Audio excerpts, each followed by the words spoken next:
ढाई बज गई। हम अपनी क्लास शुरू करते हैं नवकार मंत्र और ज्ञान सीखने से पहले के पाठ के साथ। नमो अरिहंताणम, नमो सिद्धानम, नमो आयर्यानम, नमो उवज्झायानम, नमो लोये सवसाहुनम, ऐसो पंच नमोकारो सव पावपनासनो मंगलार्णं च सव्यसिं परमं हवै मंगलम्। अहो आचार्य भगवान, आप श्री जी ज्ञान के सागर हैं। आप हमें अप्रत्यक्ष अनुज्ञा पूर्वक आशीर्वाद प्रदान करें, जिससे हम इस अपूर्व ज्ञान को ग्रहण, धारण एवं वितरण करने में समर्थ बने। आप श्री जी की महती कृपा होगी। सभी को जय जिनेन्द्र। जय जिनेन्द्र। जय जिनेन्द्र सर।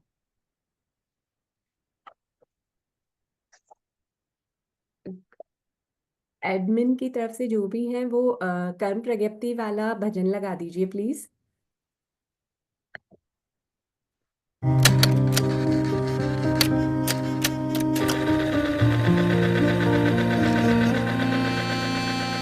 कर्म तत्व की अनुप्रेक्षा से आत्मबोध विकसाए, हम भेद ज्ञान प्रगटाए, हम भेद ज्ञान प्रगटाए।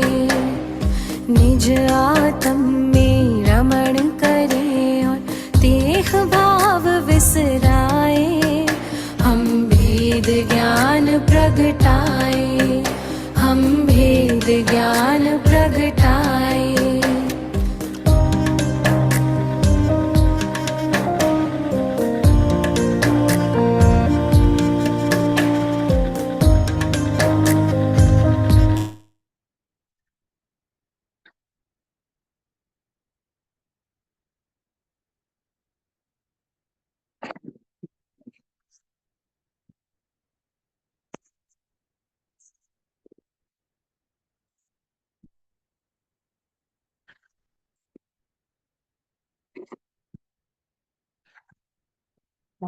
इतना ही लगाना होगा स्टार्टिंग का।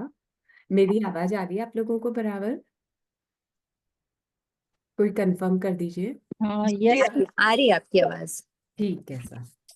हाँ, तो सबसे पहले तो आप सब लोगों को बहुत बहुत बधाई। आप लोगों ने एग्जाम दिया फाउंडेशन का, सिद्धांत के फाउंडेशन कोर्स का। आप लोगों का सबका बहुत अच्छा गया होगा एग्जाम। मार्क्स तो सभी के बहुत अच्छे आए हैं, तो उसके लिए आप सभी को कॉन्ग्रेचुलेशंस। अब आप लोग जिस नए कोर्स में एंटर कर रहे हैं वो है, उसका नाम है इंटरमीडिएट। फाउंडेशन कोर्स आपने कंप्लीट कर लिया, अब आप इंटरमीडिएट में एंटर कर रहे हैं। तो इसका पोर्शन क्या रहेगा और इसकी बुक्स का, जैसा कि आप लोगों को मैसेज मिल गया होगा, आज ग्रुप में डाल दिया गया था कि जो आप लोगों के लास्ट पेपर आप लोगों ने देखे थे उनके अगर आप लोगों को आंसर्स के बारे में चर्चा करनी है तो उसके लिए एक अलग से स्पेशल क्लास रखी जाएगी। आप लोग उसमें अपने सारे डाउट्स रख सकते हैं और वो सब क्लियर कर दिए जाएंगे। साथ ही में आप लोगों को बुक्स वहां से भेजी जा रही है, थोड़ा सा लेट हुआ है लेकिन फैब एंड तक आप लोगों तक पहुंच जाएगी, ऐसा मैसेज है। और तब तक में मुझे आज आप लोगों को रिवीजन कराने के लिए बोला गया है जो अपन ने फाउंडेशन कोर्स में पढ़ा है। उसके बाद जब वो कंप्लीट हो जाएगा तो हम अभी का नया अपना कोर्स शुरू कर देंगे। हमारे नए कोर्स में सबसे पहले विपाक है, कर्मों का विपाक। यानी विपाक यानी क्या होता है, विपाक कैसे होता है, वो हम डिटेल में जानेंगे। लेकिन उससे पहले अभी इस क्लास में हम अपने लास्ट पोर्शन का वापस से रिवीजन करेंगे। बीच में गैप भी हो गया है, 1-2 महीने का, 1.5 महीने का। तो एक बार हम वापस से अपना रिवीजन करते हैं, ठीक है। हमने सबसे पहले हमारे फाउंडेशन कोर्स में कर्म बंध और हमारा पढ़ा था, जिसमें हमारी डेली रूटीन की लाइफ में से बहुत सारे उदाहरण ऐसे लिए गए थे जो हम करते हैं और हमें ध्यान भी नहीं रहता कि हम ये कर रहे हैं, लेकिन वो हमारे कितने कर्मों का बंध करा देते हैं। तो जब हमने उनको पढ़ा तो हमें हमने जाना, लेकिन क्या सिर्फ इतना इनफ है कि बस हमने पढ़ा, जाना और एग्जाम में लिख के आ गए और हमारे मार्क्स आ गए अच्छे? नहीं, हम क्योंकि पढ़ ही कर्म टॉपिक रहे हैं, कर्म सिद्धांत पढ़ रहे हैं, कर्मवाद पढ़ रहे हैं, जो कि जैनिज्म का मूल है। जैन धर्म में, जैन दर्शन में कर्मवाद अपने आप में एक बड़ा सिद्धांत है। हम उसे पढ़ रहे हैं, हम जान रहे हैं कि सब कुछ आज जैसा भी है वो कर्मों की वजह से हो रहा है। तो अब तो हम चेतें, अब तो हम जागे, अपने कर्म बंद जहां हम कर रहे हैं उसको कमी लाने की कोशिश करें। रोक नहीं सकते, हमारे हाथ में नहीं है कर्मों का भी बंधन बिल्कुल रोक देना, लेकिन हम उस तरफ अग्रसर तो हो सकते हैं, अपने कर्मों के बंध को कम तो कर सकते हैं ना। तो जैसे जैसे हमें जहां ध्यान पड़े, जब ध्यान पड़े, ठीक है, कोई परिस्थिति घर में निमित्त हुई जिससे मुझे कषाय आ गया, क्रोध आ गया, स्वभाव है मेरा, अनंत काल से मैं क्रोध करती आई हूँ, जीव का स्वभाव है, तो मैं करती आ गई हूँ, मतलब स्वभाव नहीं है, संबंध है मेरा कर्मों के साथ, इसलिए मुझे उस समय पे क्रोध आ भी गया। पर वापस जैसे ही मेरी आत्मा चेतना जागे, मुझे ध्यान पड़े कि मैंने क्रोध किया है जो मुझे नहीं करना चाहिए था, अब मैं उस क्रोध को यहीं छोड़ दूं, इतना भी बच गए ना तो हमारा पढ़ना सार्थक है। नहीं तो सिर्फ हमने पढ़ा और एग्जाम में लिखा और मार्क्स आ गए, ये यहीं तक खत्म हो जाएगा। लेकिन हमें ऐसा नहीं करना है। इस सबसे पहले हर बुक में यही लिख रखा है, इसको अपने चारित्र में ढालना ही है। जीवन परिवर्तन होना ही चाहिए इस अध्ययन से। इस अध्ययन का उद्देश्य क्या है, ये एक बड़ा क्वेश्चन है जो आप लोगों के पेपर में भी आ सकता है, तो मैं अभी बता रही हूँ। इस अध्ययन का उद्देश्य है जीवन परिवर्तन। हमारे जीवन में अगर थोड़ा बहुत भी परिवर्तन आ रहा है तो उसका मतलब है हमारा पढ़ना सार्थक है।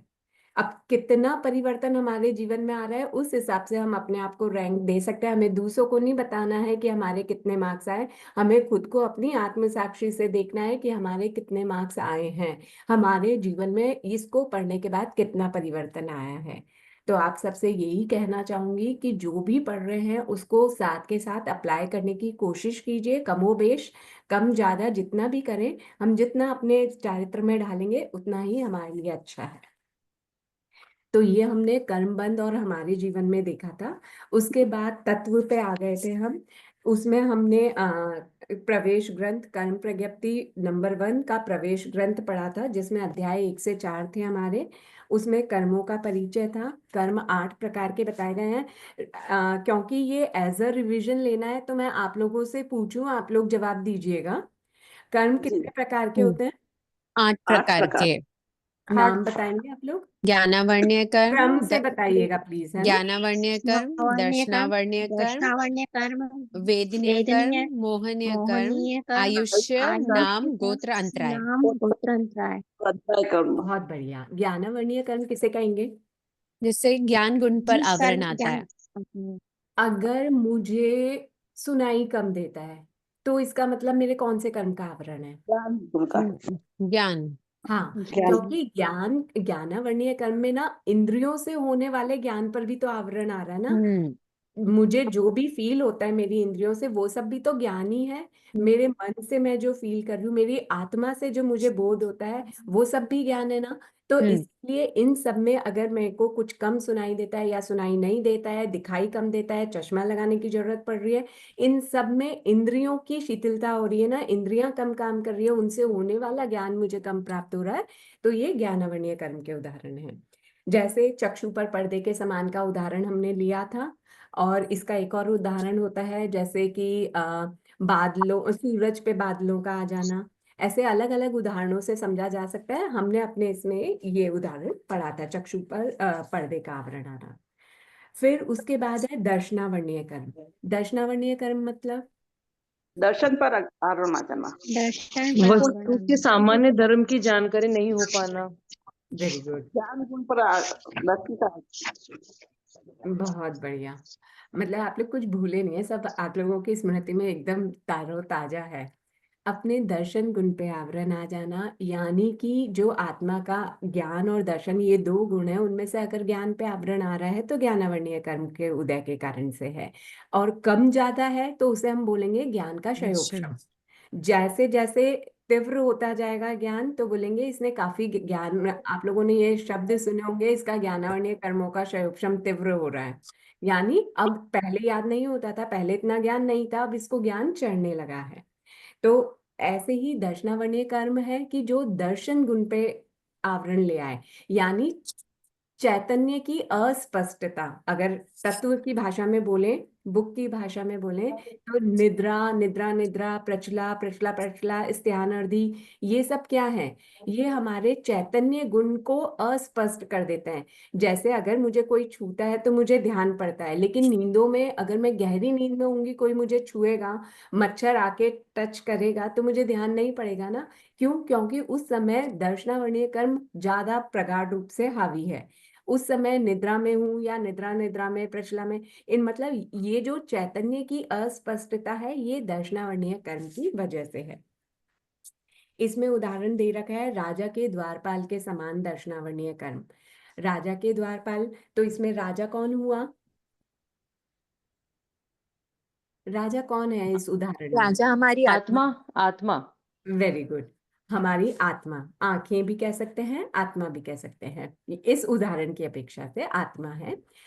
और द्वारपाल कौन है? हमारे कर्म। दर्शनावर्णीय कर्म। दर्शनावर्णीय कर्म दर्शनावर्णीय कर्म। और जनता, प्रजाजन कौन है? लोक आलोक में विद्यमान समस्त पदार्थ रहते हैं उसमें। वेरी गुड, बहुत बढ़िया। जो भी चीजें हमें दिखाई देती है वो सब वो प्रजाजन है। तो जैसे द्वारपाल की इच्छा होगी, द्वारपाल उसे ही अंदर आने देता है, उसे ही राजा से मिलने देता है, हर किसी को एंटर नहीं करने देता राजसभा में। उसी तरह से दर्शनावर्णीय कर्म हम जितना प्रगाढ़ बांधेंगे, उतना ही हमें कम चीजें दिखाई देगी, उतना ही चैतन्य की स्पष्टता कम हो जाएगी, अस्पष्टता बढ़ जाएगी। तो यहाँ पर आत्मा है राजा के समान। राजा में है इतनी पावर कि वो ऑर्डर दे रहा है कि सबको मुझसे मिलने आने देना, लेकिन राजा तो द्वारपाल के साथ गेट पे खड़ा नहीं होगा ना, वो तो अंदर बेंच पे बैठा हुआ है, अपनी सीट पे बैठा हुआ है, उसे क्या पता बाहर क्या घोलमाल हो रहा है। तो उसी तरह से दर्शनावर्णीय कर्म हम जैसा बांध चुके हैं, हमारी आत्मा जैसी आज्ञा दे चुकी है, जितना पावर डाल चुकी है दर्शनावर्णीय कर्म में, उस कर्म का जब उदय आएगा, वो उतनी पावर से हमें नए लोगों से मिलने में, देखने में, उनको यानी कि स्पष्टता में, क्लियरिटी में फर्क डालेगा। इसके बाद था वेदनीय कर्म। वेदनीय का मतलब यहाँ वेदना से नहीं है, वेदन से है। वेदन यानी फील करना, चाहे हमें अच्छा फील हो चाहे बुरा फील हो, दोनों ही वेदनीय कर्म के ही भाग हैं। इसीलिए वेदनीय कर्म दो प्रकार का बताया गया, सात वेदनीय और सात वेदनीय। इसका उदाहरण दिया गया था मधुलिप्त तलवार के आधार पर। मधुलिप्त तलवार का क्या था उदाहरण? मधुलिप्त वेद हाँ, का मतलब वो क्या? समय रहता है उसमें जीवान लगाने के बराबर। मक्खी छोड़ती नहीं है उसको, जब तक वो तलवार की धार चलती है। नहीं नहीं, जब शहद चखते हैं तो वो सुख का अनुभव होता है, लेकिन पहले तो तीखा सुख धार का से दुख का अनुभव होता अनुभव है, हुआ। बाद में तलवार की धार से जीभ काटती है तो वो फिर जीवान दुख कर का जाती अनुभव होता है। बिल्कुल, बहुत बढ़िया। जैसे इसी तरीके से जब हम इस संसार में रहते हैं ना, हमें बहुत अच्छा लगता है। कोई मिलने आया, आज हमारा बर्थडे है, पार्टी है, घर पे इतने सारे लोग हैं, मैं पारिवारिक जन के बीच में बैठी हुई हूँ, फ्रेंड्स के साथ एंजॉय कर रही हूँ। कितना सुख है! क्या जरूरत है मोक्ष में जाने की? सारा सुख तो यहीं पर है। क्या हम्म। मतलब नहीं फील होता है कभी कि सुख दुख क्या है? नरक में तो जब गए होंगे, तब गए होंगे, तब सहन किए होंगे वहां के दुख। आज तो हम समृद्ध हैं, सुखी हैं, फिर ये सब छोड़ के क्यों मोक्ष में जाना है जहां पे कोई सुख भी नहीं है, कोई दुख भी नहीं है? लेकिन जो सुख आज हमें सुख लग रहा है ना, वो हमेशा रहने वाला सुख नहीं है, वो दुख में कन्वर्ट होएगा। और जब हमें वो दुख भोगना पड़ेगा ना, तब वो एक एक समय निकालना भी मुश्किल हो जाता है। कई बार होता है ना, घर में ऐसी कुछ सिचुएशन आ जाती है, उस समय इतना डर लगता है कि कैसे जल्दी से जल्दी ये समय बीत जाए, लेकिन वो समय निकलता ही नहीं, लगता है कि बहुत लंबा लगता है। तो जब थोड़े से दुख में हमारी ये हालत है, तो जब हमने इतने कर्म जो बांधे हैं वो उदय में आएंगे, तब उनको भोगना हमारे लिए कितना भारी हो जाएगा, कितना मुश्किल हो जाएगा। इसलिए चाहते हैं, इसलिए गुरु भगवंत फरमाते हैं कि कर्मों से अपनी आत्मा को हल्की करो ताकि जल्दी मोक्ष का शाश्वत सुख प्राप्त हो, फिर वो सुख सुख कभी भी खत्म नहीं होगा। लेकिन यहाँ जो मोहनीय कर्म हमें और वेदनीय कर्म जो हमें सुख और दुख दे रहा है वो अशाश्वत है, क्योंकि वो कर्मों के द्वारा दिया जा रहा है। मैंने जैसे कर्म बांधे हैं वैसा मेरे को वेदन होगा। सुख, अगर मैंने अच्छे कर्म किसी को साता दिए तो मुझे भी साता उपज जाएगी, और अगर मैंने किसी को असाता दिए तो जब वो कर्म उदय में आएगा, जब वो कर्म अपना विपाक देगा, फल देगा, तो मुझे भी असाता उत्पन्न होगी। तो ये हमने वेदनीय कर्म में पढ़ा था। फिर मोहनीय कर्म। मोहनीय कर्म मतलब मदिरा के समान मोहनीय कर्म, जिसमें सत असत का ज्ञान ना रहे। उसका ध्यान ना रहना। जिससे आत्मा मोहित हो जाती है, हाँ, हित अहित का ज्ञान रहित हो सब जाती है। लोग कुछ कुछ कैरेक्टरिस्टिक्स बताते हो जिससे पूरी कंप्लीट हो जाती है डेफिनेशन। बहुत बढ़िया। वो कर्म जिसकी वजह से आत्मा इस संसार में भटक रही है, मेन कर्म, कर्मों का राजा कहें चाहे कर्मों का सेनापति कहें, यही मोहनीय कर्म है, जिसकी वजह से ये सारे कर्मों का बंधन होता चला जाता है। जब भी हम कर्म बांधते हैं तो उसमें, जैसे मैंने जो कर्म बांधे, अनंत कर्मों को खींचा ना, उसी समय मैं उनका डिवीजन कर देती हूँ। इतने कर्म मेरे ज्ञान गुण को ढकेंगे, इतने दर्शन गुण को ढकेंगे, इतना मुझे वेदना देने वाले हैं, इतना। तो ये सब पार्टिसिपेशन उसी समय हो जाता है। लेकिन ये कर्म मैं कार्मण वर्गणा के पुद्गल जो मैंने खींचे, वो खींचे क्यों? कषायों की वजह से ना। वो कषाय मोहनीय कर्म के ही उत्तर भेद है। तो मोह, राग करूं या द्वेष करूं, वो उससे जो कर्म बंद होगा वो आठों कर्मों के रूप में, और स्पेशली 7 कर्मों के रूप में हर समय बंधेगा ही बंधेगा, जब तक कि मैं इनको छोड़ नहीं देती, बंद विच्छेद नहीं कर देती। तो मोहनीय कर्म में आत्मा क्योंकि मोहित हुई हुई है, यानी बेभान हुई हुई है, जैसे शराबी शराब पीकर बेभान हो जाता है, उसे सही गलत का कोई विवेक नहीं रहता, क्या उसके लिए हितकर है क्या अहितकर है, सत असत कि कोई ज्ञान नहीं रहता। ठीक उसी प्रकार हम भी राग द्वेष में बंधे हुए हैं, इसीलिए हमें भी नहीं पता हमारी आत्मा के लिए क्या सही है। क्यों बार बार गुरु भगवान कह रहे हैं कि दिन भर की, पूरे दिन में से थोड़ी घड़ी अपनी आत्मा के साथ निकालो, अपने जिन वाणी को सुनो, जो भगवान ने निर्ग्रंथ उपदेश दिए हैं उनको पढ़ो, उनको अपनी आत्मा में ढालने की कोशिश करो, थोड़ा समय अपने लिए भी निकालो। तो इसीलिए, ताकि हम इस मोहनीय कर्म से ऊपर उठ पाए। ये मदिरा के समान है, जैसा अभी मैंने बोला। फिर उसके बाद है आयुष्य कर्म। आयुष्य कर्म की क्या स्पेशलिटी है? वो जीवन में एक ही बार बेड़ी बनता के है। समान है। बहुत बढ़िया।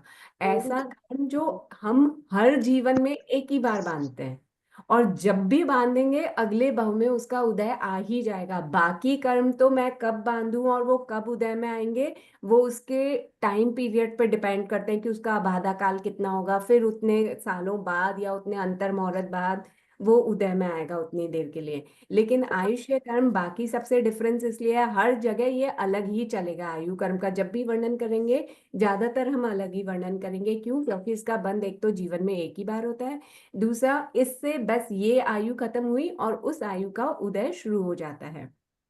विपाकोदय, प्रदेशोदय तो चलता ही रहता है हमारे। तो यहाँ पर भी हम ये कह रहे हैं कि आयुष्य कर्म बेड़ी के समान है। बेड़ी, जैसे कि चलिए आप लोग बताइए, बेड़ी के समान क्यों कहा है? बांधे रखती है हमको एक भाव में। क्योंकि वो उसी भाव में रोक के रखती है। बिल्कुल बढ़िया। जब तक कि बेड़ियां नहीं खुलेगा, बंधे जो उसमें बंधा हुआ है वो छूट नहीं सकता, वो कहीं जा आ नहीं सकता और कहीं नहीं जा सकता।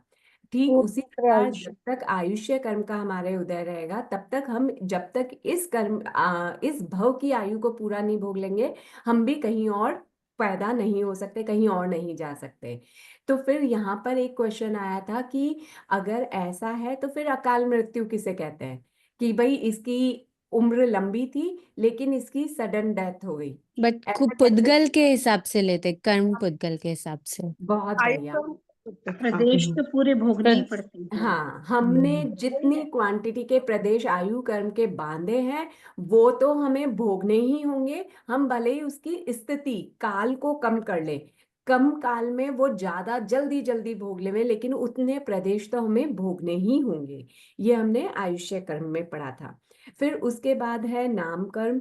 नाम कर्म यानी चित्रकार के समान, जैसे हमें जो भी हमारी बॉडी का शेप है, कलर है, स्मेल है, यानी साइज। ये है क्या, बॉडी पुद्गल है ना। पुद्गल यानी जिसमें वर्ण गंध रस स्पर्श हो, स्पर्श। उसको पुद्गल कहते हैं। तो हमें जो भी ये पुद्गल मिल रहा है ना, जैसा भी बॉडी मिल रही है, शरीर मिल रहा है, ये सब कुछ नाम कर्म की वजह से ही है।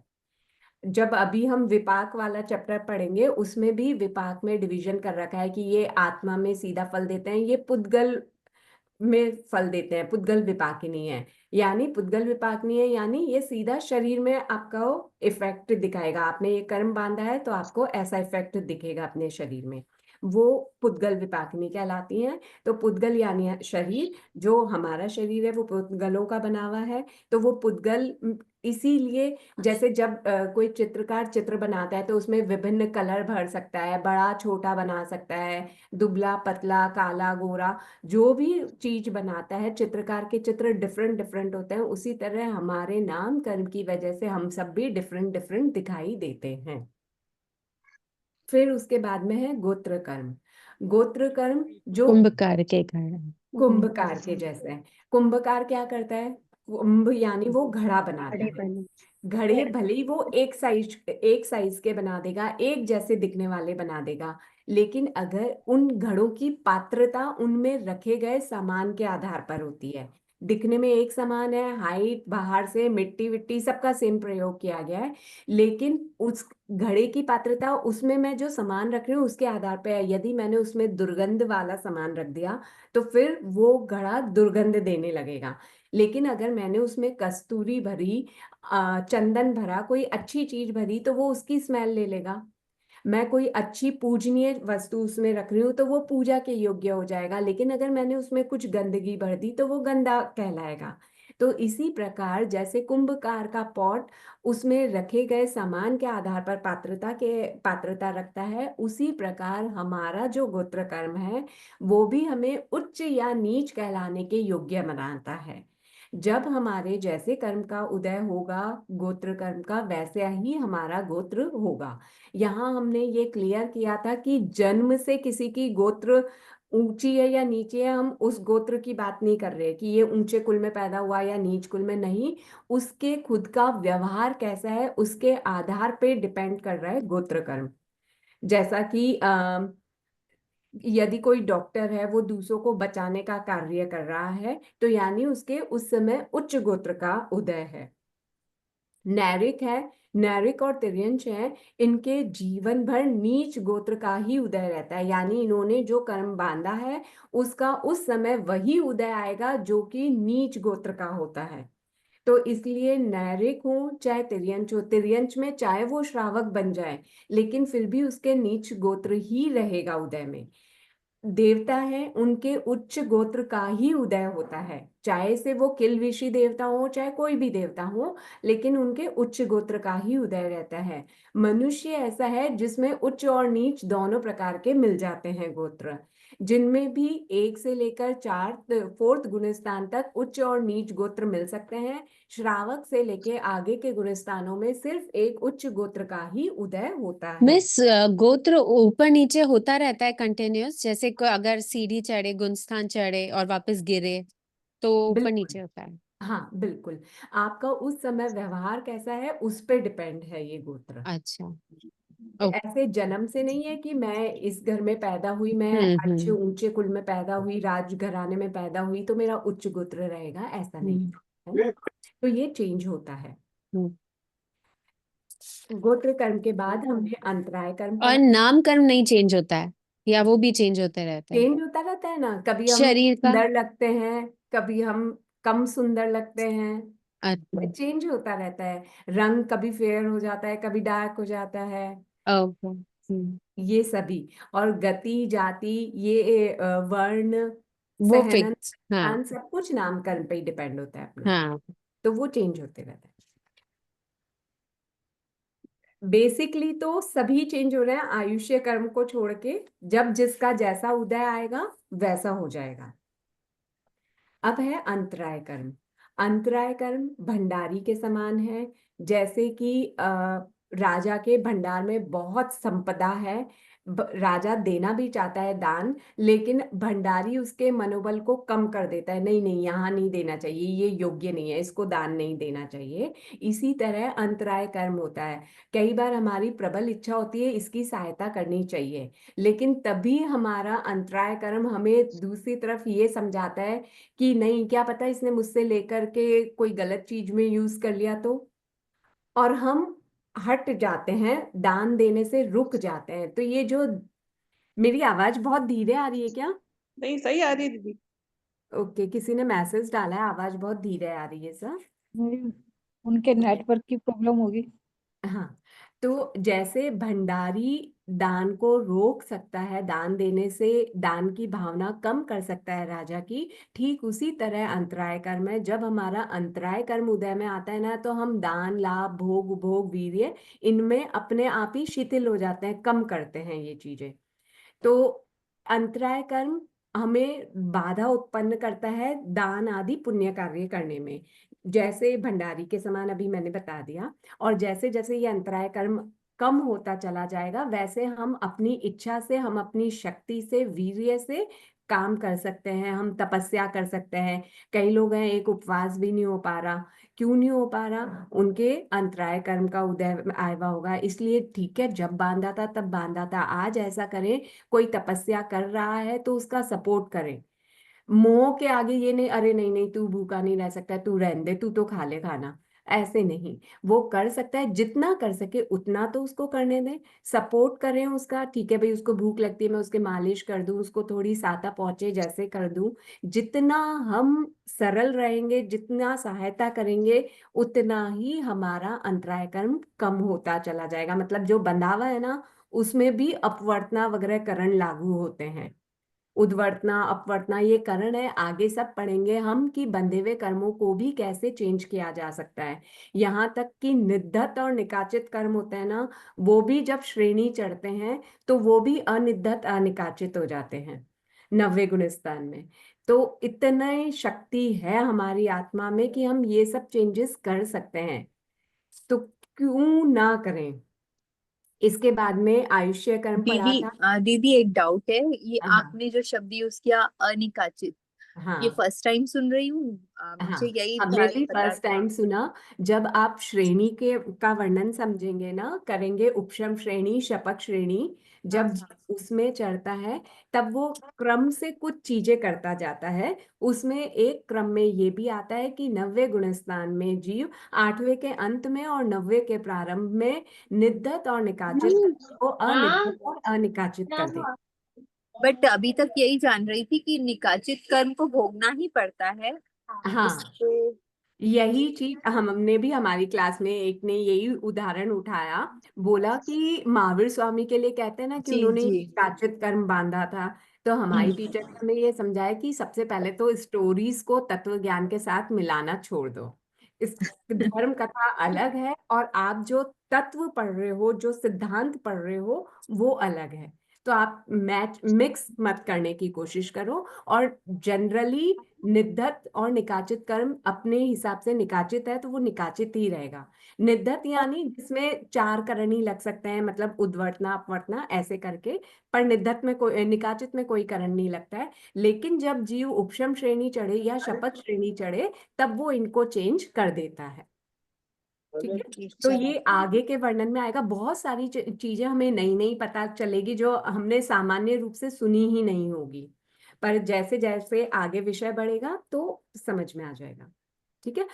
अगर आपको किसी से खुलासा करना हो कि ऐसा होता है क्या, तो आप पूछिएगा उपशम श्रेणी या शपथ श्रेणी में जीव ऐसा कर सकता है क्या 8वें गुणस्थान के अंत में और 90 के प्रारंभ में, है ना।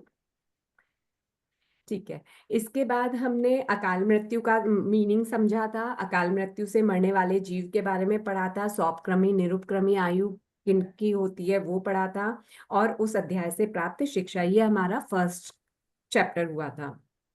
सेकंड चैप्टर में हमने कर्म बंध के कारण पढ़े थे। कर्म बंध के कारण थोड़े बहुत आप लोगों को याद होंगे, वैसे तो इतने दिन बीत गए हैं, पर फिर भी थोड़ा सा हम रिवाइज करते हैं तो वापस से याद आ जाएगा। ज्ञानावरणीय कर्म बंध के कितने कारण थे? यही 6 हमने कारण। कर्म बंध और 6 हमारे जीवन में भी वैष्णवनी के बताइए। 6 कारण है। हाँ, कौन कौन से? ज्ञान प्रत्यनीकता, निर्णयता, ज्ञान संवादता, प्रतिबद्धता, प्रद्वेष, ज्ञान अंतराय और प्रदेश, आसाधना, ज्ञान अंतराय, ज्ञान प्रदेश, ज्ञान आसाधना, ज्ञान विसंवादनता। बहुत बढ़िया। ज्ञान प्रत्यनीकता यानी ज्ञान और ज्ञानी का विरोध करने से जो बनता है। ज्ञान निर्णयता, ज्ञान और ज्ञानी छुपाने को से। छुपाने से जो बनता है। छुपाने ज्ञान से। अंतराय, किसी के अंतराय डाल दूं मैं ज्ञान में, ये बात रोक डालूं। ज्ञान प्रद्वेष, ज्ञान और ज्ञानी के प्रति ईर्ष्या करने से। ज्ञान अशातना, नाम छिपाने से। नहीं छिपाना नहीं, वो निर्णयता है छिपाना। यहाँ अशातना उसका अबहुमान करना। और ज्ञान भी संवादनता, बहस करना, अननेसेसरी बहस करना, लगातार अननेसेसरी बहस तर्क करना। कुतर्क, बहस हाँ, करना। अपलाप करने से। बहुत बढ़िया। तो ये ज्ञानावरणीय कर्म बंध के 6 कारण है। इन्हीं को अगर मैं दर्शन पे कर, दर्शनावरणी के सेम। ज्ञानावरणीय कर्म बंध हो जाएगा। फिर वेदनीय कर्म बंध के कितने कारण है? 22 10 + 12 22 बहुत वेदनी के बढ़िया। 10 और असात 12 वेदनी के असात के 12। हाँ, 7 वेदनी के 12। बहुत बढ़िया। 7 वेदनीय के 10 कारण है। प्राणभूत जीव सत्व पे अनुकंपा यानी दया रखने से, उनको दुख नहीं देना, रुलाना नहीं, झुराना नहीं, शोक नहीं कराना, मारना नहीं, पीटना नहीं, परितापना नहीं देना। अगर मैं ऐसा सब करती हूँ, मतलब कोई बुरा कार्य जिसे हम कहते हैं वो नहीं करूँ, तो 7 वेदनीय का बंद हो जाएगा। और अगर मैं इसका उल्टा करती हूँ, मार रही हूँ, झुरा रही हूँ, मतलब इतना रुलाऊं उसको कि मुंह से लार टपकने लग जाए किसी को भी, या शोक करा रही हूँ, दुख दे रही हूँ प्राणभूत जीव सत्व को, तो मेरे असात्वेदनीय कर्म का बंद हो जाएगा। तो ये तो ये वेदनीय कर्म के 22 कारण थे बंद के। फिर मोहनीय कर्म बंद के कितने कारण? 6 कारण। कौन कौन से? तीव्र क्रोध, मान, क्रोध, तीव्र मान, माया, तीव्र लोभ, तीव्र दर्शन मोह, तीव्र चारित्र मोह। क्रम से रटे हुए हैं आप लोगों को तो। बहुत बढ़िया। आगे ये सब चीजें आप लोगों के बहुत फायदा आएगी, करेगी, क्योंकि जहां पे आपको प्रकृतियां एकदम लाइन से समझ में आई हुई होगी, याद होगी ना, तो जल्दी जल्दी आप निकाल पाओगे। अच्छा, ये इतनी यहाँ जा रही है, इतनी ये हो रही है, वो सब फिर जल्दी पिकअप हो पाएगा। बहुत बढ़िया। तो मोहनीय कर्म बंध के 6 कारण है। तीव्र क्रोध, तीव्र मान, तीव्र माया, तीव्र लोभ, तीव्र दर्शन मोहनीय और तीव्र चारित्र मोहनीय। हालांकि क्रोध, मान, माया, लोभ भी चारित्र के ही भेद हैं, लेकिन यहाँ पर जब तीव्र चारित्र मोहनीय अलग से बोला है तो इसमें सिर्फ 9 कषाय वाले लेने हैं। बाकी के क्रोध, मान, माया, लोभ वाले हमने अलग से बोल दिया है। और दर्शन मोहनीय में जो इसके कारण से मिथ्यात्व बंधता है वो तीव्र दर्शन मोहनीय है। ठीक है, ये मोहनीय कर्म के 6 कारण हो गए थे बंध के। फिर आयु कर्म बंध के कितने कारण? 16 सबके किस किस के 16 कैसे? 4 4 4 4 नरक, तिरंज, मनुष्य और नरक देव के सबके 4, 4 4 है। तिर्यंश के 4, मनुष्य के 4 और देवायु के 4। ओके, अगर मैं अकाम निर्जरा करूं तो मैं कौन सी आयु बांधूं? प्लीज जिसके बैकग्राउंड देव से आयु साउंड बंद करिए। देव आयु। देवायु, काम निर्जरा में देवायु। मैं विनीत हूँ, पोलाइट, मनुष्य भव। पीछे से अगर मैं आवाज बहुत आ रही है। बहुत चालाक, चालाक, वक्रता, तिर्यंश, तिर्यंश, माया कर रही हूँ, मतलब मैं, मान, तिर्यंश। तिरंज, गुड़ और माया। अगर मैं, ऐसे तो मैं कैसे कह दूं, अगर कोई मांसाहार खा रहा है तो नरक नरकायु। आयु। बंद कर रहा है। ओके, महा आरंभ करना, नरक आयु। नरकायु। बहुत सारे जीवों की हिंसा, नरकायु। अपन लॉन, बगीचे वगैरह में अगर खाना वाना करते हैं और वो एक साथ काले कलर के मच्छर आ रहे हैं, वो खाने में गिर रहे हैं, तो ये क्या हो रहा है? नरक आयु बंद ही होगा ये। हाँ, क्योंकि ये महाआरंभ हो रहा है ना, एक साथ हम्म, चौरेंद्रिय के इतने जीवों की घात हो रही है। हम्म। ये आप लोगों का सब क्लियर है। अब नाम कर्म बंध के कितने कारण है? 16 नहीं 8 4 कारण। 4 8 8 4 और 4 8। शुभ नाम कर्म, अशुभ नाम शुभ कर्म। नाम शुभ कर्म। नाम कर्म का मतलब क्या हुआ? कि जो शरीर कि हमको अच्छा, सारे मतलब अच्छे पुद्गल जो हमको शरीर में हम्म, मिलते हैं। हाँ, जिसकी वजह से हमें शुभ शुभ मिल रही हैं चीजें, हम्म। मतलब अच्छी आंखें, सुंदर मृगनयनी हो आप, या सुबह जो कुछ भी सुस्वर शुभ है वो आदि। शुभ नामकरण की वजह हम्म से है, और जो कुछ बुरा हो रहा है मिल रहा है अशुभ वो अशुभ अशुभ नामकरण नामकरण की की वजह वजह के से। कारण है।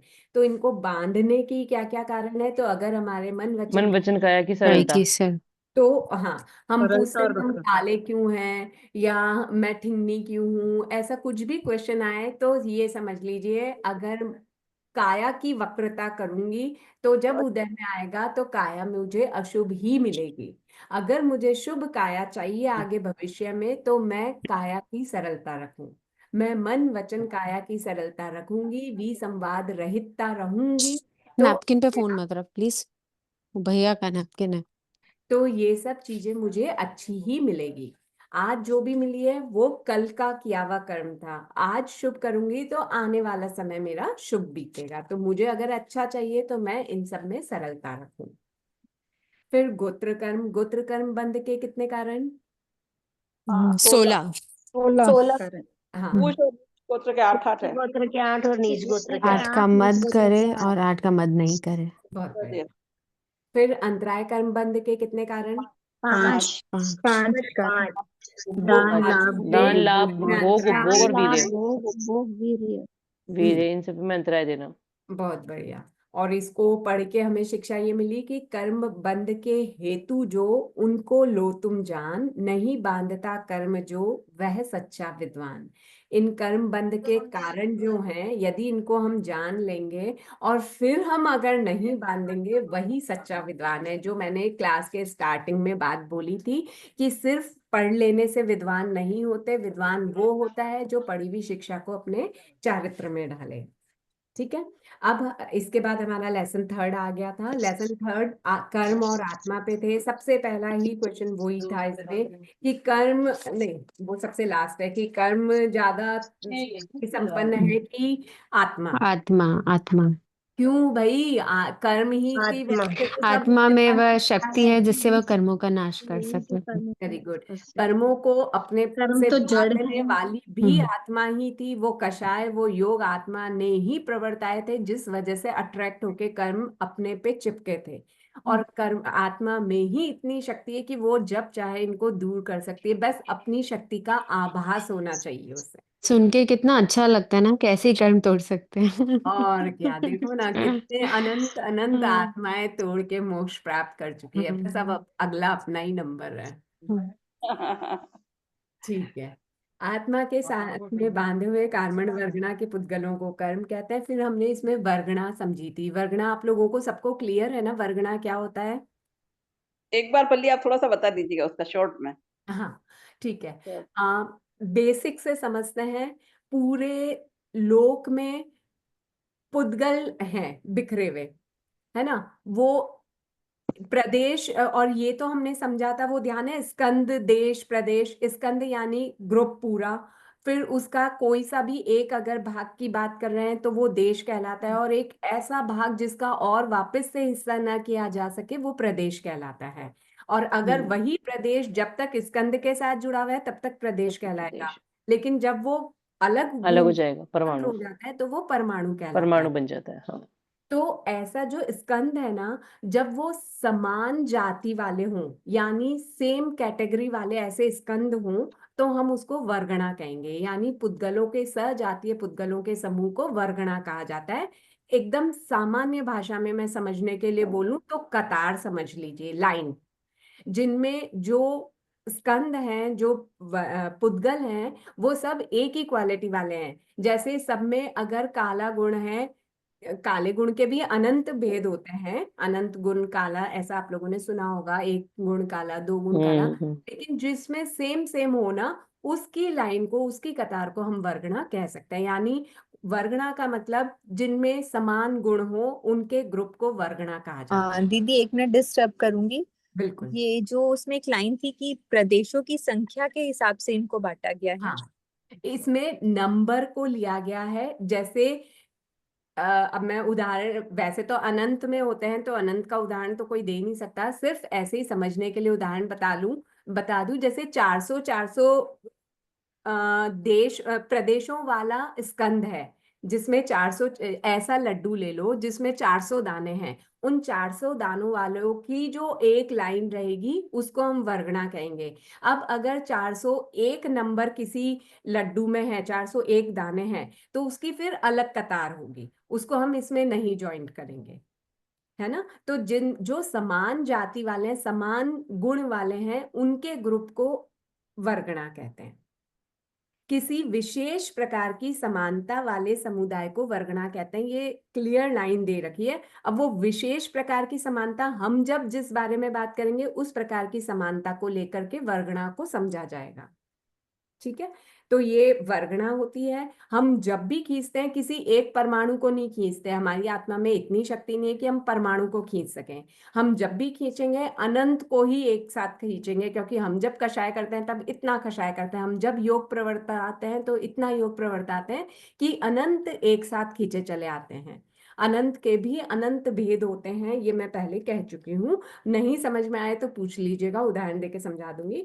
पर क्योंकि अनंत के अनंत भेद होते हैं, तो जब भी मैं बांधती हूँ तो अनंत ही बांधती हूँ, लेकिन हर बार डिफरेंट बांध सकती हूँ। अनंत टाइम तक मैं अनंत प्रकार के बांध सकती हूँ। तो ये हमने वर्गणा पढ़ा था। फिर वर्गणा में ग्रहण योग्य कितनी प्रकार की वर्गणाएं थी, तो कितने प्रकार की वर्गणाएं हैं जो ग्रहण कर सकता है जीव? 5 प्रकार से, आहार, तेजस, भाषा, मन, कर्मण। बहुत बढ़िया। इसमें आहार में तीनों इंक्लूड हो गए थे, जो तीनों शरीर हैं हमारे, औदारिक, वैक्रिय और आहारक। इन तीनों को आहार के रूप में एक ही में गिना गया है। बाकी तेजस और कार्बन शरीर जो है उनकी अलग अलग है। उसके अलावा हम क्या ग्रहण करते हैं, मैं बोल रही हूँ तो मैं कुछ इंसर्ट कर रही होंगी, तभी मैं ये वापस बाहर निकाल पा रही हूँ ना।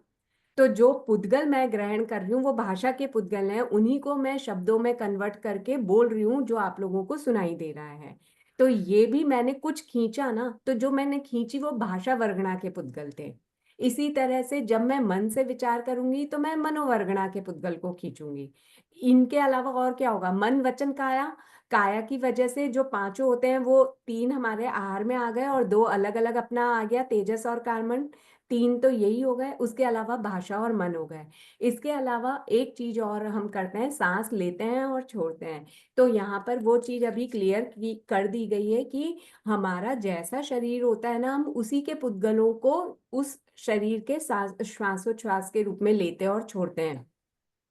जैसे अभी हमारा औदारिक शरीर है, तो मेरे को अगर सांस लेनी है तो मैं औदारिक के पुद्गलों को ही ग्रहण करूंगी, उनको श्वासोच्छ्वास में कन्वर्ट करके वापस छोड़ दूंगी। जो ऑक्सीजन मैं ले रही हूँ, कार्बन डाइऑक्साइड छोड़ रही हूँ, तो वो औदारिक के पुद्गलों से ही कन्वर्ट करके कर रही हूँ। तो ऐसे हमने ग्रहण योग्य वर्गणाएं पढ़ी थी। ये भी समझा था कि कुछ ग्रहण योग्य होती है, कुछ अग्रहण योग्य होती है, फिर ग्रहण योग्य, फिर अग्रहण योग्य, ऐसे करके। तो कौन सी सबसे छोटी होती है, कौन सी बड़ी होती है, ये सब हमने इसमें डीप में पढ़ा था। फिर उसके बाद में 4 प्रकार का बंध पढ़ा था, प्रकृति बंध, स्थिति बंध, अनुभाग बंध, प्रदेश बंध। आपकी क्लास? बंध यानी कर्मों का आत्मा के साथ जुड़ना, चिपकना बंध कहलाता है। जिस समय कर्म हम कुछ भी कषाय या योग की प्रवृत्ति करते हैं, उसी समय ये चारों चीजें हो जाती है। चारों चीजें मतलब 4 प्रकार का बंध। कौन कौन सा? उसी समय डिसाइड हो जाता है कि ये जो कर्म मैं बांध रही हूँ इसका स्वभाव क्या होगा, ये आके मेरी आत्मा में क्या करेगा, क्या कितने होंगे जो मेरी आत्मा के ज्ञान गुण को ढक देंगे, कितने होंगे जो दर्शन गुण को ढकेंगे, कितने हैं, मतलब अगर मैंने अनंत खींचे हैं तो उन अनंत के भी विभाजन हो जाएगा कि इतना पोर्शन ज्ञानावरणीय कर्म को मिलेगा, इतना दर्शनावरणीय को, इतना वेदनीय को, इतना मोहनीय को, ऐसे करके आयु कर्म को छोड़कर बाकी सब में डिवीजन हो जाता है। ये होता है प्रकृति बंध, उसमें स्वभाव डिसाइड होता है। स्थिति बंध में कि जो कर्म मैंने बांध रही हूं वो कितनी समय तक मेरी आत्मा के साथ चिपका रहेगा, साथ ही में जितने समय के लिए मैंने बांधा है उसका एक निश्चित डिवीजन, आयु कर्म को छोड़ दीजिए, बाकी सबका जितना पोर्शन होगा उसी के अकॉर्डिंग उसका अबाधा काल होगा। अबाधा काल यानी कि जब मैंने कर्म आज बांधा तो वो कितने समय तक मेरी आत्मा में कोई भी अपना फल नहीं दिखा पाएगा, मेरे को किसी भी तरह से परेशान नहीं कर पाएगा, कितने समय के बाद कर पाएगा। तो ये किस पे डिपेंड होता है, जितने लंबे समय के लिए मैं कर्म बांधूंगी उस उसके प्रपोर्शन पर ही डिपेंड होगा कि वो कितने समय बाद मुझे फल देगा। ये होता है स्थिति बंध, यानी अपनी आत्मा के साथ वो कर्म कितने समय तक चिपका रहेगा। फिर है अनुभव बंध। अनुभव एक उपक्रम लगा के कम कर सकते हैं क्या इसको, कि नहीं स्थिति को ना, हाँ, इसके निषेध चलेंगे आगे आगे, जैसे हम करेंगे तो निषेध बनाएंगे जिसमें हम स्थिति कम भी कर सकते हैं, ज्यादा भी कर सकते हैं, दूसरे कर्मों में भी इसका स्थिति को कन्वर्ट कर सकते हैं। तो वही ना, जैसे तप त्याग तपस्या दान कुछ भी बिल्कुल, कम कर हाँ, सको, वही अगर ऐसे कर रहे हैं तो हम उसकी अपवर्तना कर रहे हैं, ऐसे ही जी। उद्वर्तना भी हो जाती है, संक्रमण भी होता है। ये सब कुछ हम आगे कर्मों में समझेंगे कि कर्मों में हम क्या क्या करण लगा देते हैं। हम चाहें तो कुछ नहीं कर सकते, लेकिन हमारी आत्मा में ये सब होता रहता है। तो अनुभव बंध, यानी जब वो कर्म उदय में आएगा तो वो कैसा फल देगा, क्या वो अच्छा फल देगा या बुरा फल देगा, तीव्र फल देगा या कम फल देगा, ये सब कुछ अनुभव बंध में डिसाइड हो जाता है। और फिर प्रदेश बंध। प्रदेश बंध में जैसा मैंने बोला कि हम खींचते अनंत हैं, जब भी बंद करूंगी मैं, एक समय में भी बंद कर लूं तो मैं अनंत का ही बंद कर रही हूँ, लेकिन उस अनंत के अनंत भेद हैं, तो जितना ज्यादा योग चलित होंगे मेरे, उतने ही ज्यादा मैं प्रदेशों को खींचूंगी। जितने साधु वगैरह होते हैं वो अपने योगों को कंट्रोल करते हैं ना, तो वो उस समय उतने कम खींचेंगे, खींचेंगे वो भी अनंत ही, लेकिन उतना कम खींचेंगे। तो प्रकृति और प्रदेश ये योगों पे डिपेंड होती है, और स्थिति और अनुभव यानी रस जो है वो कषायों पर डिपेंड होता है। इसमें लड्डू का उदाहरण देकर के समझाया था, आप सबको क्लियर होगा। नहीं हो कहीं पे भी तो बोल दीजिएगा, अपन उस चीज को वापस ले लेंगे। इसके बाद अध्याय 4 आया था। अध्याय 4 में 8 कर्मों की कितनी उत्तर प्रकृतियां बताई गई है? 148 148 148 होती हैं, जिनमें ज्ञानावर्णीय कर्म की कितनी है? ज्ञानावर्णीय की अब ये यहाँ से 5 अभी तक हमने बेस पढ़ा है इस चैप्टर से। अब ये चैप्टर अगर आप लोगों को थरली याद है ना, तो आप लोग आगे का बहुत अच्छी तरह से कैप्चर कर पाएंगे। इसलिए मैं बोल रही हूँ ये तो एकदम मस्ट होना चाहिए आप लोगों को याद। ज्ञानावर्णीय की 5 कौन कौन सी हैं? 5 ज्ञानावर्णीय मति ज्ञान मति ज्ञान शुद्धि ज्ञान अवधि ज्ञान मति ज्ञानावर्णीय ज्ञानावर्णीय आपका शुद्धि आंसर ज्ञानावर्णीय। हाँ, सही है, पर मति ज्ञानावर्णीय नहीं बोलिए, अभिनिबोधिक ज्ञानावर्णीय बोल दीजिए please। अभिनिभोग शुद्ध ज्ञानावर्णीय, अवधि ज्ञानावर्णीय और मन पेरा ज्ञानावर्णीय, केवल ज्ञानावर्णीय। 5 हो गई। हाँ जी। ठीक। दर्शनावर्णीय की मति ज्ञान शुद्धि कितनी ज्ञान। है उत्तर? नौ नौ कौन कौन सी? निद्रा पंचक और निद्रा दर्शनावर्णीय पंचक चतुर्थ। दर्शनावर्णीय चतुर्थ। बहुत बढ़िया।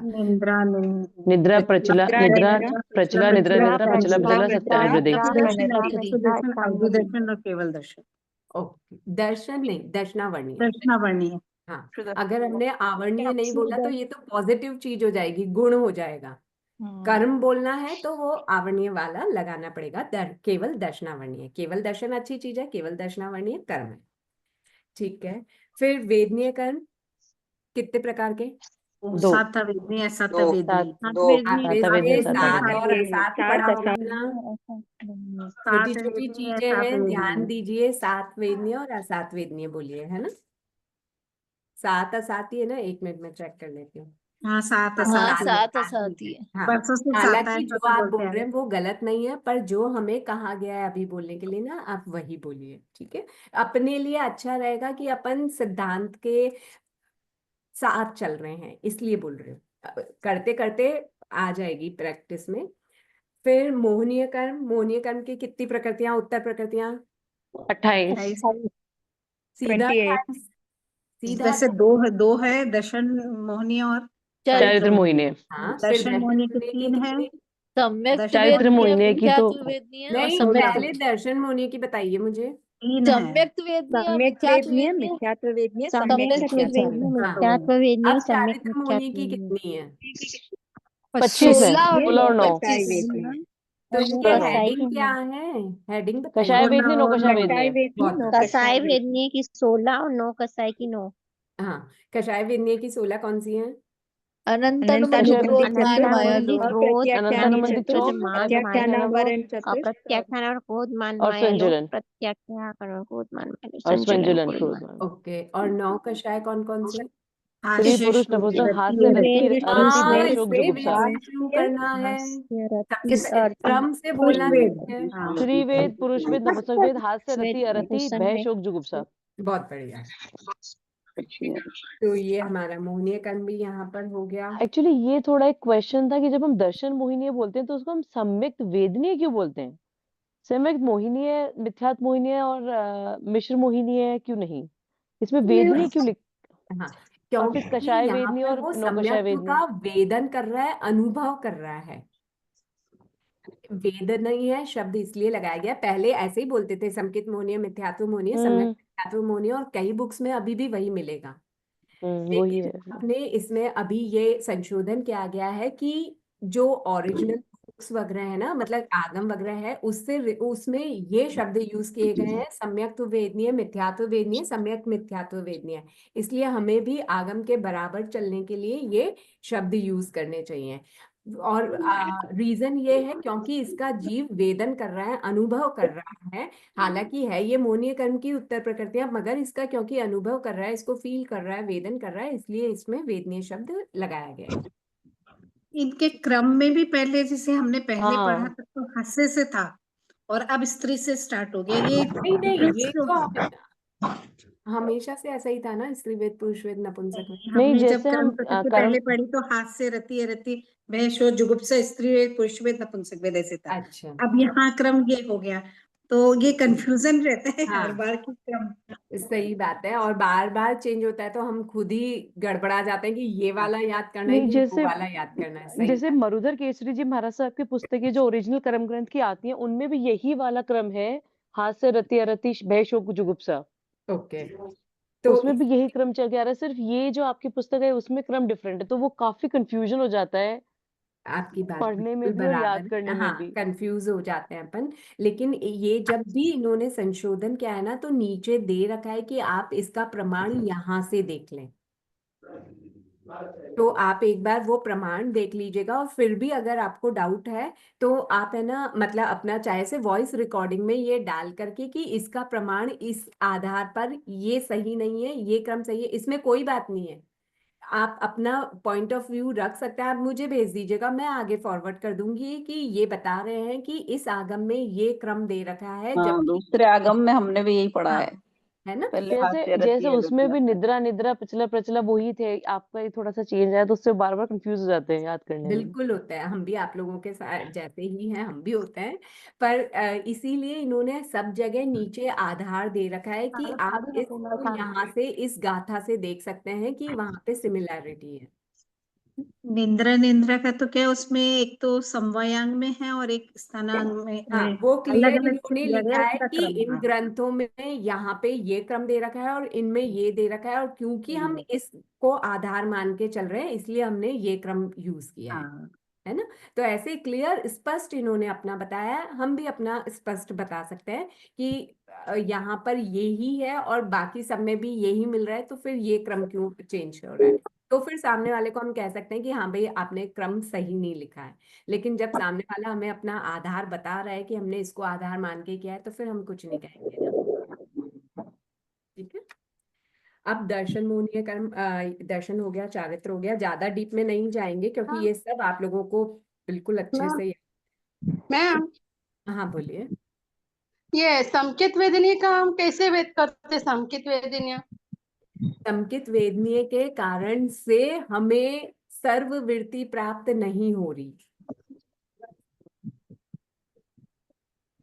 हाँ। है ना। तो इसका वेदन इसी रूप में हो रहा है कि उसकी वजह से ही हम देशवृत्ति, सर्ववृत्ति, ये सब जो हमें नहीं प्राप्त हो रही है, ये इन्हीं के क्रम की वजह से है। इनका उदय हो रहा है। मिथ्यात्व का मेरे उदय है, किस वजह से? क्योंकि मेरे मिथ्यात्व मोहनीय का उदय है, इसलिए मिथ्यात्व है। अगर मैं देश चारित्र नहीं ग्रहण कर पा रही हूँ, सर्ववृत्ति को नहीं प्राप्त कर पा रही हूँ, तो मतलब मेरे सम्यक्त्व वेदनीय का उदय हो रहा है। तो ये संकेत वेदनीय है, तो ये संकेती है, शौपशम संकेती है या फिर? नहीं नहीं नहीं नहीं नहीं, क्षयोपशम संकेत तब प्राप्त होगा जब संकित वेदनीय का उदय होगा, वो बात बराबर है आपकी। लेकिन जो हमारे संकित में दोष लगता है ना, वो सम्यक्त्व वेदनीय के उसमें ही है। लेकिन जो जैसे शायिक संकित है तो वो ये संकित वेदनीय नहीं है। संकित वेदनीय के उदय से ही क्षयोपशम संकित प्राप्त होती है, ये बराबर है। लेकिन मैं ये कह रही हूँ कि संकित वेदनीय का उदय का मतलब ये नहीं है कि मेरी जो संकित है वो सम्यक्त्व वेदनीय की वजह से, ये तो मोहनीय कर्म की प्रकृति है ना, तो ये अच्छी कैसे हो सकती है। लेकिन शायिक संकित तो बहुत अच्छी चीज है ना, ऊंची चीज है। तो वो जो वेदनीय शायिक वेदनीय शायिक संकित की प्राप्ति है वो इस सम्यक्त्व वेदनीय की वजह से नहीं है। इसका क्षय करेंगे तो शायिक संकित प्राप्त होगा। पर शायद संकेत जी आप चौथे गुण स्थान में भी होते हैं ना, हाँ तो कहाँ व्रत लेते हैं? व्रत तो उसमें भी नहीं होते, देशवीरती हो या सर्ववीरती हाँ, हो। तो शायिक संकेत के लिए वृत्ति होने की जरूरत नहीं है ना। जब शायिक संकेत यानी उसने इन सातों जो दर्शन त्रिक और A4 है अनंतानुबंधी चौक, इनका क्षय कर देगा तो उसको शायिक संकेत प्राप्त हो जाएगी। पर चौथे गुणस्थान में शायिक संकेती भी होते हैं, उपशम संकेती भी होते हैं और शायोपशम सम्यक्त्वी भी होते हैं। तो किसी में क्या क्वालिटी है, किसी में क्या क्वालिटी है। अच्छा, मतलब शायद संकेत में आज संकित वेदनी के कर्म बाकी है, मतलब म्हणजे उनके। हाँ, उसका तो बल्कि उदय भी है। शवशम संकेत वाले के तो अभी सभी के कर्म बाकी, मतलब सत्ता में है, पर उदय उसका बाकी का अगर उपशम कर भी लेगा तो भी सम्यक तो वेदनीय का उदय होगा तो ही वो शवशम संकेती कहलाएगा। ठीक है। ठीक है, हम्म, धन्यवाद। वेलकम। फिर है आयु कर्म। आयु कर्म में क्या था, नरक आयु, तिर्यंच आयु, मनुष्य आयु, देवायु, यानी उतने टाइम पीरियड के लिए हम वो आयु भोगते हैं, ये आयु कर्म में पढ़ा था हमने। जितने समय के लिए आत्मा वहां पर रुकी रहे उस भाव में।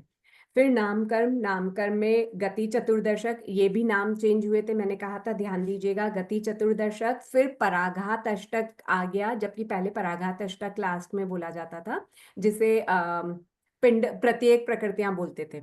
तो जो चेंज हुए हैं वो नीचे लिख रखे हैं कि क्यों चेंज किया है, उसकी के आधार पे कर रहे हैं। तो क्योंकि ये बुक उसी आधार पे बनी हुई है, आधार ग्रंथ पे, इसलिए।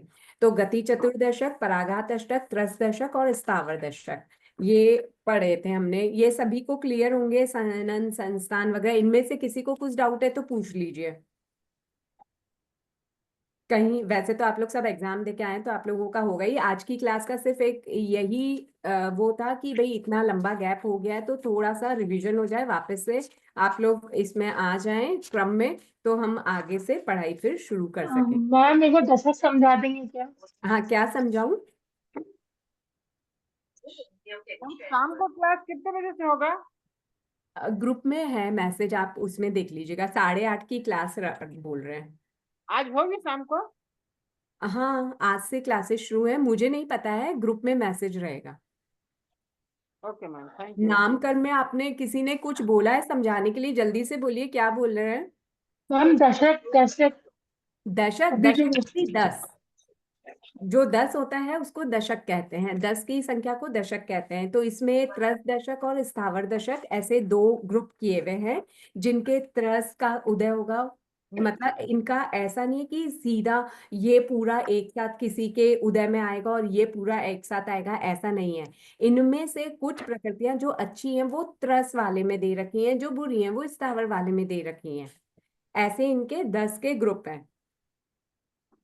कि अगुरु लघुपना की हाँ, अगुरु लघु, अ यानी नहीं, गुरु यानी भारी, लघु यानी हल्का।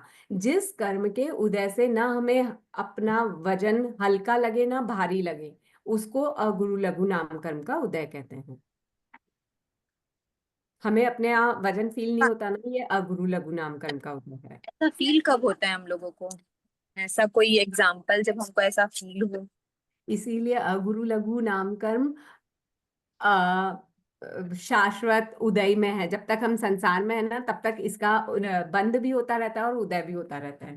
जैसे निर्माण नाम कर्म है, अगुरु लघु है, ये शाश्वत रहेंगे हमारे जब तक हम संसार में हैं।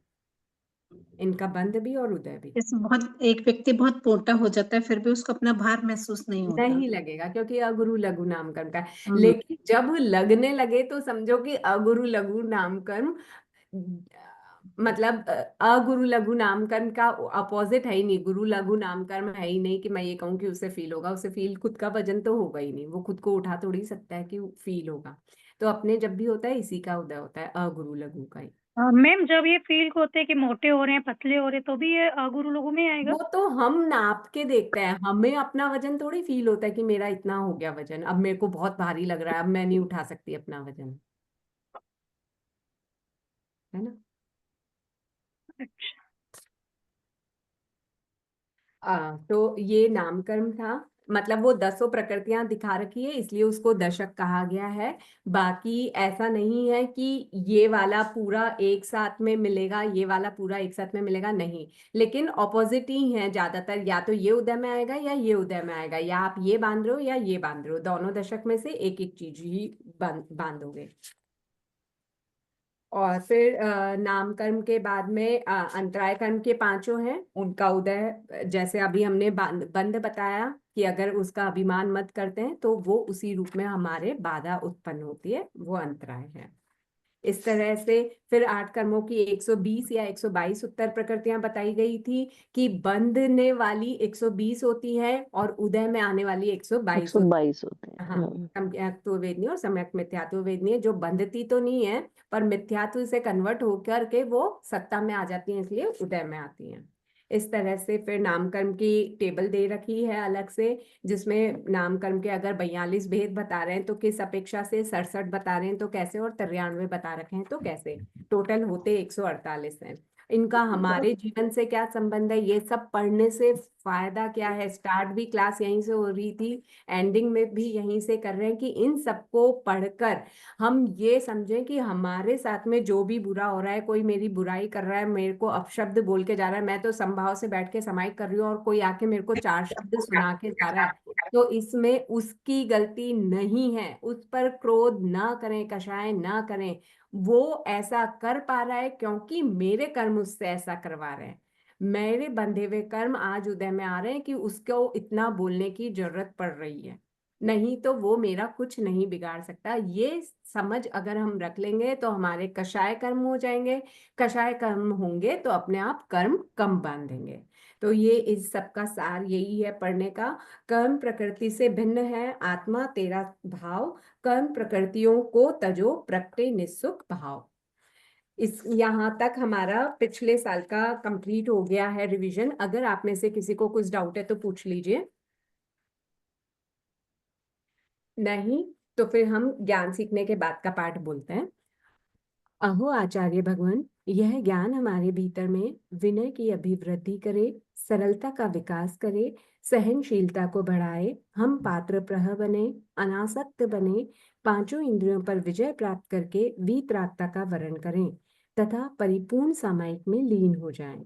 इसी के साथ में आप लोगों में से किसी का दिल दुखाया हो या आगम विपरीत कुछ प्ररूपना करने में आई हो तो मिच्छामि दुक्कडम। जय जिनेन्द्र सभी को। एक बात पूछनी थी, जो रिजल्ट्स आए हैं